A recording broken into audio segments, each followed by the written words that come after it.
Հայաստանի Հանրապետության կրթության, գիտության, մշակույթի և սպորտի նախարարությունը և երեխաների հատուկ ստեղծագործական կենտրոն «Պոակը» ներկայացնում են։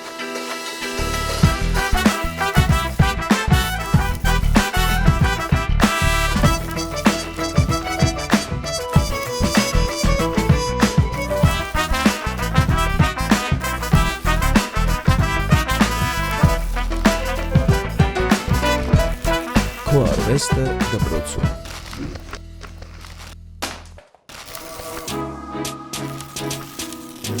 Այսօր ուղին մեզ դեպի Տավուշի մարզ տարավ, գյուղ Սևքար։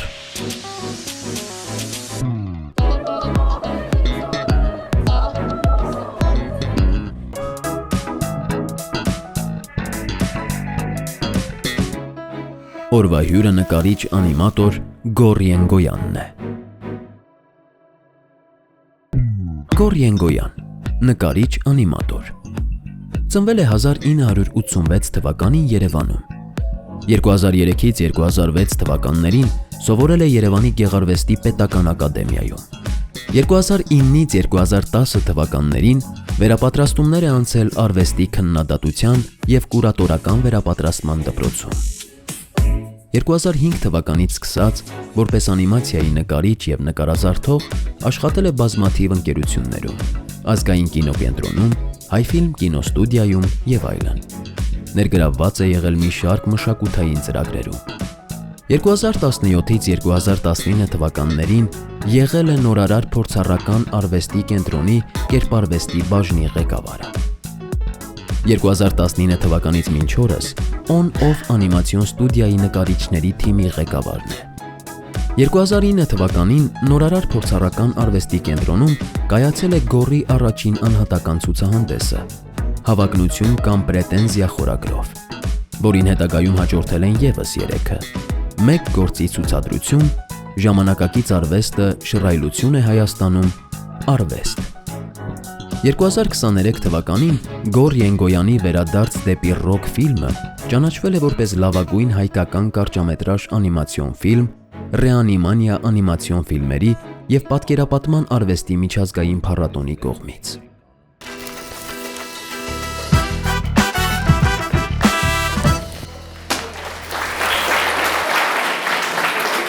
Բարև ձեզ։ Ինչպես ներկայացրեցին, իմ անունը Գոռ Ենգոյանն է։ Ես անիմացիայի նկարիչ եմ, մուլտիպլիկացիայի։ Ու սկզբի համար մի հատ հարց եմ ուզում ձեզ տամ, ու ինձ հետաքրքիր է, բայց ձեռ բարձրացնելով։ Ձեզանից ովքեր են մտածում դառնալ արվեստագետ, ձեռքով։ 1, 2, 3, 4, 5, 6, 7 Քիչ չի, լավ է։ Իսկ դուք մտածել եք, դու էլ 8, թե չէի հաշվել էի, թե չէ, 8, 9, լավ։ Իսկ դուք մտածել եք, ինչ տեսակի արվեստագետ եք ուզում դառնաք, որովհետև իրականում այդ շատ տարբեր տեսակի գործունեություններ է ու բոլորն էլ արվեստագետներ են։ Ու ես հիմա կուզենայի մի փոքր ձեզ ասեի, օրինակ, ինչ տեսակի արվեստագետներ կան, որ դուք պատկերացնեք, որ դա մի բան չի ու մի մասնագիտություն չի, այլ շատ ընդհանուր ու լայն բան է։ Ու հետո ես կասեմ, ես կոնկրետ ինչ տեսակի արվեստագետ եմ ու ինչ եմ անում։ Համաձայն եք։ Շատ լավ։ Նայեք, ընդհանրապես արվեստագետները երևի գիտեք, չէ՞ որ կան օրինակ քանդակագործներ, գեղանկարիչներ, գրաֆիկներ, դիզայներներ, ու այդ բոլորը արվեստագետներ են։ Ու այդ մասնագիտությունների մեջ էլ կան առանձին մասնագիտություններ, հա։ Ես օրինակ ավարտել եմ Գեղարվեստի ակադեմիայի գրաֆիկայի բաժինը։ Ու ինչ անում գրաֆիկայի բաժինը, զբաղվում է նկարազարդումներով, գրքերի ձևավորումներով, տպագրությունով։ Ու նաև միաժամանակ 2003 թե 4 թվականից կարծեմ Հայֆիլմ կինոստուդիայում աշխատել եմ որպես անիմացիայի նկարիչ։ Ու ուզում լավ պատկերացնեք, որ ինքը շատ լայն ոլորտ է։ Ու այն գործունեության մեջ, որոնք դուք հետագայում կուզենաք զբաղվել, պետք է հասկանաք, որ մասնագիտացումները շատ ավելի նեղ են լինում։ Ես ոչ միայն անիմացիայի նկարիչ եմ, այլ հենց երբեք չեմ շարժել, հա, դուք գիտեք, չէ՞, պատկերացնում եք, օրինակ մուլտֆիլմում անիմացիայում ոնց է, չէ՞, պատկերը շարժվող նկարներ են։ Ես չեմ շարժում, ես հենց նկարիչ եմ։ Ու շատերի մոտ այդ մի քիչ առաջացնում է տարակուսանք, որովհետև մտածում են լավ, եթե շարժում ես, արդեն նկարիչ ես, առանձին նկարիչս ո՞րն է, հա։ Ու ես մի քիչ ուզում եմ պատմեմ ձեզ դրա մասին։ Այդ մեկ, երկրորդ հերթին, ես ուզում այսօր մի քիչ ավելի շատ խոսանք ոնց է ինքը աշխատում, քանի որ իմ գործունեության տեսակը թվային տեխնոլոգիաների հետ է կապված,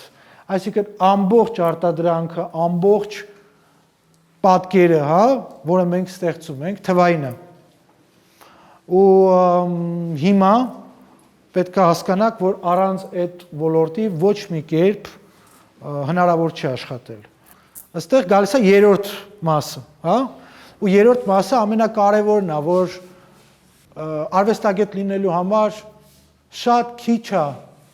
ուղղակի կարողանալ լավ նկարել, տեսնել, դուք պետք է սովորեք մտածել, պետք է սովորեք խոսալ ու պետք է կարողանաք քննադատական մտածողություն ունենալ։ Այնպես որ այս երրորդ կետը ամենակարևորն էր ու ես հենց այդտեղից սկսած ես ուզում եմ ձեզ պատմեմ մի փոքր իմ գործունեության մասին։ Անիմացիան առաջերտին ֆիլմ արտադրությունը։ Ինքը բավականին երկարատև, բավականին բազմաշերտ աշխատանքներով ու շատ տարբեր մարդկանց կոլեկտիվ միասին աշխատելու արդյունք է։ Ֆիլմի նկարիչը, որ ես նկարիչ եմ հենց ֆիլմի եւ անիմացիայի, այդ մասնագիտություններից մեկն է։ Դուք երևի մոտավորապես պատկերացնում եք, չէ՞, ոնց է ֆիլմ արտադրություն օրինակ լինում։ Կան սցենարիստներ, չէ՞, որոնք օրինակ ստեղծում են պատմությունը, հա, գրում են։ Կա ռեժիսորը, որը օրինակի համար հեղինակում է այդ ֆիլմը, վերցնում է իր ղեկավարությունը իր ձեռքը ու հետևում է բոլոր տեսակի մասնագետներին։ Կան, հա, ասենք մոնտաժ անողներ, չէ, որոնք հետո մոնտաժ են անում այդ ֆիլմը։ Կան, ենթադրենք, անիմատորներ, որոնք շարժում են այդ պատկերը, հա, որոնք օրինակի համար վերցնում են, ասենք ձեռքը, նկարում են այստեղ, հետո նկարում են այստեղ, հետո արանքն են նկարում, ու կախված նրանից, թե ինքը արագ է շարժում, թե դանդաղ է շարժվում, ասենք դնում են արանքում ֆազաներ, հա, ու դուք տեսնում եք, ասենք, այդ պատկերը, որտեղ կա շարժումը։ Ու այդ շատ հետաքրքիր հատված է։ Բայց ես ուզում եմ խոսամ հենց նկարիչի աշխատանքից անիմացիայի, որը կարևոր դիրքերից մեկն է։ Հա? Այսինքն, եթե համարենք, որ օրինակ անիմացիոն ֆիլմի վրա կարա աշխատի, երբեմն ասեմ ձեզ ֆիլմեր կան մինչև 700-800 մարդ։ Ֆիլմեր կան, որ արվում են 2-3-4 հոգով, փոքր կարճամետրաժ։ Նկարիչը ֆիլմի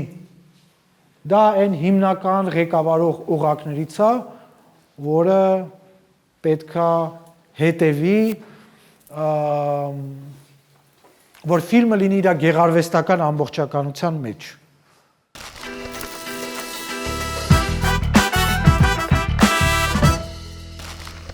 Տեսեք, դուք ունեք նկար, ինչ-որ մի նկար, չէ՞, օրինակ սա, էական չի որ մեկը, տեսեք, բավականին հետաքրքիր ֆրեսկա է նկարած, չէ՞, նկարը ինչ ունի։ Մեջը կա իմաստ, մեջը կա գույն, մեջը կա պատկեր, շարժում, չէ, որովհետև հերոսները շարժում են, շարժման մեջ են, չէ, բայց ինքը մի հատ նկար է, կարճամետրաժ անիմացիոն ֆիլմի մեջ, որը տևում է մոտ, ինչքան ասեմ, 7-8 րոպե, կարող է լինի 50-60 հազարից ավել նկար։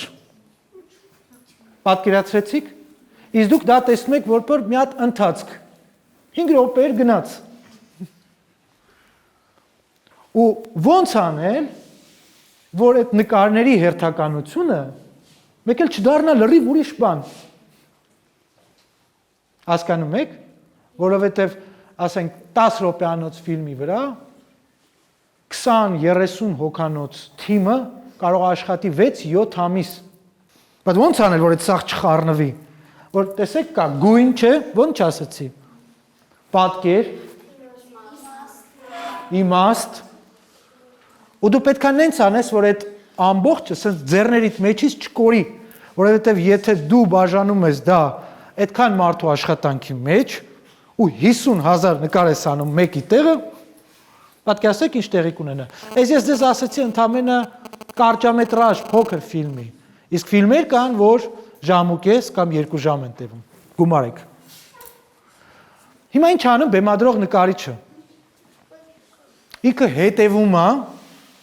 որ այդ ֆիլմի ամբողջ գործընթացը համակարգված լինի։ Հասկանում եք։ Ինքը ռեժիսորի հետ, սցենարիստի հետ, ի սկզբանե, մինչև ֆիլմը սկսվում է արտադրել, մտածում է, ինչ գունային գամմա պետք է ունենա ֆիլմը, ինչ տեսակի կերպարներ պետք է ունենա ֆիլմը, ինչ տեսակի միջավայրի մեջ պետք է լինի ֆիլմը, ու այդ միջավայրերը նույնպես պետք է ամեն ինչը մտածված լինի նախօրոք։ Այսինքն բեմադրող նկարիչի աշխատանքը անիմացիայի մեջ հետևելն է այդ ամբողջին ու ֆիլմի նախապատրաստական էտապը ապահովել, հա? Անիմացիան շշմելու արվեստի ուղղություններից մեկն է, որտեղ դու ինքդ քո ձեռով ստեղծում ես հրաշք։ Դու անշարժը, հա, քո երևակայած ինչ որ մի կերպարին, մարդուն, կենթանուն կամ ընդհանրապես ինչ որ մեկին, որին ինքդ կհորինես, կյանք ես տալիս, այդ կերպարը գնում է, շփվում է իր անկերների հետ, պատմում է քեզ պատմություններ ու դուք դա նայում եք։ Բայց նաև երեխեք շատ կարևոր է, որովհետև մենք ապրում ենք այնտեղ, որտեղ ապրում ենք ու նաև մեզ պետք է հասկանալ, որ նկարիչ ունենում է ընտանիք եւ պետք է գումար վաստակի եւ այլն եւ այլն։ Ու անիմացիան հիմա շատ զարգացող ոլորտներից է Հայաստանում, որը նկարիչներին այդ հնարավորությունը կտա։ Արվեստագետներին այդ հնարավորությունը կտա։ Ու ես ուզում մի քիչ այ տեսեք դուք ձեր բարձրացրեցիք ու ասեցիք, այսքան մարդ ուզում է դառնա զբաղվի անիմացիայով։ Ես ուզում եմ ձեզ վարակեմ, հա? Վարակեմ, որ դուք սիրեք այդ ոլորտը, որտեղ ես սիրում եմ։ Ես արդեն 20 տարի այդ ոլորտի մեջ։ 20 տարի, այո։ Կան ավելի մենք մեր ստուդիայում մարդ կա, որը 40 տարի այդ ոլորտում ու աշխատել է օրինակ Ռոբերտ Սահակյանցի հետ դեռ 80-ականներին իր անիմացիոն ֆիլմերը դուք բոլորը տեսել եք։ Ու մեր լավագույն, ասենք, անիմատորներից է, շարժողներից է։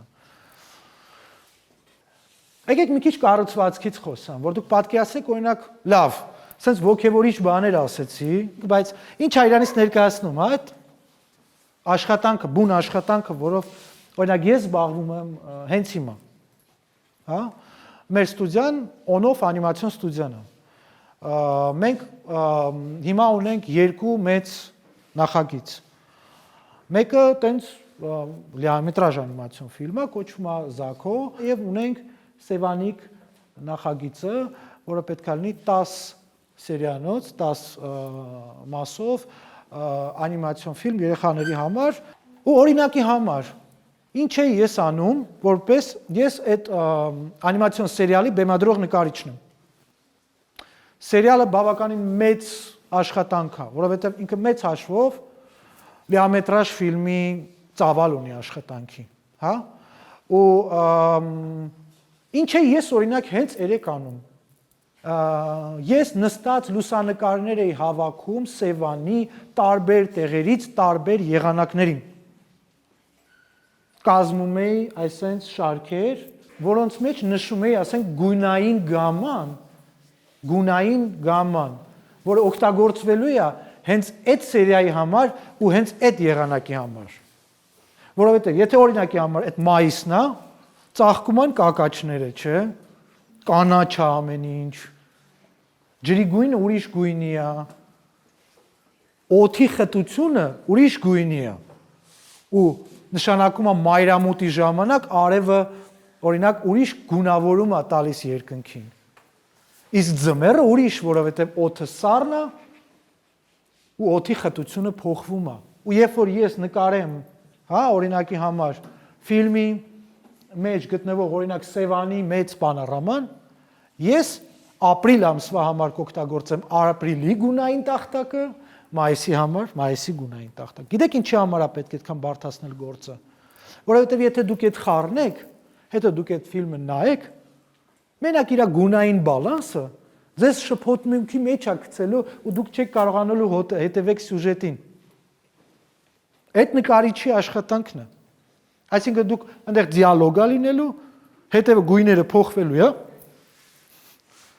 Ու դուք ավելի շատ նայելու եք այդ հետևի փոխվող գույներին, քան սյուժեին, որը տեղի է ունենում, հա, ասենք խոսակցությանը, մկնիկի ու նապաստակի միջև։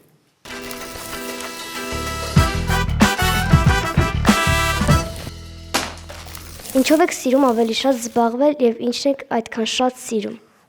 Ես շատ եմ սիրում զբաղվել արվեստով, ոնց դուք հասկացաք, ու այդ իմ մասնագիտությունն է, բայց կասեմ մի ուրիշ բան էլ։ Ես սիրում եմ կարդալ։ Հիմնականում պատմություն, փիլիսոփայություն ու ֆիլմեր եմ նայում։ Օրինակ ես փորձում բաց չթողեմ վերջի անիմացիոն ֆիլմերը կամ կինոֆիլմերը բոլոր, հնարավորինս չափ նայում եմ, ուսումնասիրում եմ ռեժիսորներին, նկարիչներին։ Այդ նենց չի, որ ես մասնագիտության համար եմ անում, ինձ այդ իրոք շատ հետաքրքիր է, թե չէի զբաղվի սրանով։ Արդյոք ձեր այս տաղանդին հասնելու ընթացքում եղել են այնպիսի դժվարություններ, որի վրա մեծ ուժ է գործադրել, որպեսզի կարողանաք անցնել այս դժվարություններով։ Հա, եղել են։ Ու քիչ չեն եղել։ Ու իրականում այդ ամեն օր է լինում։ Համարյա ամեն օր։ Լինում են մեծ դժվարություններ, լինում են փոքր դժվարություններ, բայց ոնց որ եւ ամեն տեսակի գործունեություն, արվեստը աշխատանք է։ Արվեստով զբաղվել աշխատանք է ու ջանք է։ Գործադրել է պահանջում։ Դու ամեն օր ես հարաբերվում հոգնածության հետ, վատ տրամադրության հետ, վատ նորությունների հետ, որոնք ես ապա մոտիվացնում են աշխատել ու այդ մի դժվարությունն է, որը արդեն հետագայում, երբ որ դու մասնագիտական գործունեություն ես զբաղված, միշտ քո հետ լինում է։ Հենց կարողանում ես հասկանալ ոնց այդ հմտությունը ստեղծես, որ հաղթարես դժվարությունները, այդ էլ դառնում է քո մասնագիտական պրոֆեսիոնալիզմը։ Որովհետև ոչ մի աշխատանքի մեջ տես բան չկա, որ ասես հալած յուղի տեղ գնում է։ Միշտ կա այդ։ Ու այ ոնց ես դու դրա հետ հարաբերվում էլ, դրանից էլ ելնում է, թե դու ինչ տեսակի մասնագետ ես։ Ինչպիսի ժանրի նկարներ եք առավել շատ նկարել։ Դե ես նկարիչ եմ անիմացիայի ու բայց նաև զբաղվում եմ ժամանակակից արվեստով։ Հա? Ժամանակակից արվեստով զբաղվում, ցուցադրվում եմ, իմ ընկերների հետ ցուցահանդեսներ ենք անում, եթե անիմացիայից դուրս եք ասում, հիմնականում դրա գրաֆիկաներ են, հա, կամ ինչ որ տեսակի ինստալյացիաներ կամ վիդեոարտեր։ Հիմնականում ես զբաղվում եմ հենց անիմացիայի նկարչությունով, որը ինքը իրանով առանձին հենց ժանր է։ Արվեստի էլ որ բաժիններում եք ձեզ տեսնում բացի նկարելը։ Ես ունեմ երկրորդ նաև կրթություն, օրինակի համար կուրատորական։ Կուրատորը դա ցուցահանդեսներ ու արվեստի միջոցառումներ կազմակերպողն է, հա? Որը, ասենք օրինակ կարող է հավաքի տարբեր արվեստագետներ իրար հետ, անի իրաց ցուցահանդեսներ ու ես փորձ ունեմ նաև այդ տեսակի գործունեության, բայց հիմա դա մի քիչ պակասացնում եմ, որովհետև հասկանում եմ, որ ես առաջերտին նկարիչ եմ ու մի քիչ անաչառ հայացքով չեմ նայում, որովհետև ունեմ ոնց որ իմ տեսիլքը ու ոնց հավաքում եմ ինձ մոտ ինչ որ մարդկանց եմ հավաքում ու կարող է արժեքավոր ինչ որ բաներ կան, որոնց օրինակ կուրատորը պետքա ուշադրություն դարձնի, իսկ ես լինելով նկարիչ չեմ դարձնում։ Բայց ինքը էլի շատ հետաքրքիր գործունեության տեսակ է։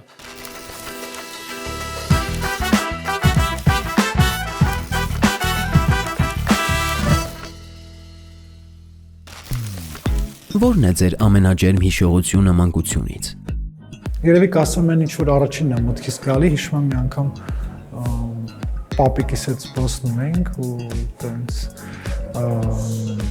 ինչ-որ բան ենք ուտում ու ջուր չկար շուրջը ու ես տենց ջերմուկով էի ձեռքերս լվանում, չգիտեմ ինչի է տենց տպավորվել ա մեջս, երեխա ժամանակվանից է։ Որն է ձեր ամենաջերմ հիշողությունը դպրոցական կյանքից։ Ես նկարչական դպրոցում եմ սովորել Քոջանում ու մենք գնում էինք այն ժամանակ տենց ֆրանսիական տերմինով ասում են պլեներների, այսինքն բնության գիրկը նկարելու բան եւ այլն։ Ու հիշում եմ մեկը կար, որ մեր նկարչության դասատու հետ մի խմբով ավտոբուսով գնացել էինք Արզական ու հետո բոլորով տենց ֆուտբոլ էինք խաղում նկարելուց հետո մեր դասատուն էլ մեր հետ երևի այդ օրը։ Որն է եղել դպրոցական ամենասիրելի առարկան։ Թե հայոց լեզվի, թե ռուսաց լեզվի, թե անգլերենի գրականությունը։ Գրականության հետ միշտ վատ եմ եղել մինչև հիմա։ Ու աշխարհագրությունը։ Ով է ամենամեծ դերն ունեցել ձեր մասնագիտության ընտրության հարցում։ Մասնագիտության ընտրության հարցում երևի պապիկս, որտեղ ինքն էր շատ ճատագովում ասում էր տանենք այստեղ։ Ես հայրս էլ, այդ հաշվով ծնողներս երևի են ընտանիքս։ Եթե նորից հնարավորություն ունենայիք մասնագիտություն ընտրելու, ինչ կընտրեիք։ Նույնը։ Եթե հնարավորություն ունենայիք ընտրելու մեկ օր ձեր անցյալից կամ ապագայից, որ օրը կընտրեիք։ Երկու օր պետք է ասում, որտեղ երկու աղջիկներից ծննդյան օրը կվերարտադրեին ինձ։ Եթե հնարավորություն ունենայիք ճամփորդելու ժամանակի եւ տարածության մեջ, որ ժամանակը կընտրեիք եւ ուր կգնայիք։ Այս ժամանակը ուստեղ կլինի, ինձ դա լրիվ ձեռատալիս ու հետաքրքիր է։ Որովհետև հենց այս ժամանակի հետ եմ ես հիմա հարաբերվում ու այս տեղի։ Եթե հանդիպեիք ինքներդ ձեզ մանուկ հասակում, ինչ խորհուրդ կտայիք ապագայի համար։ Ինչ հավաք քեզ պահի այդ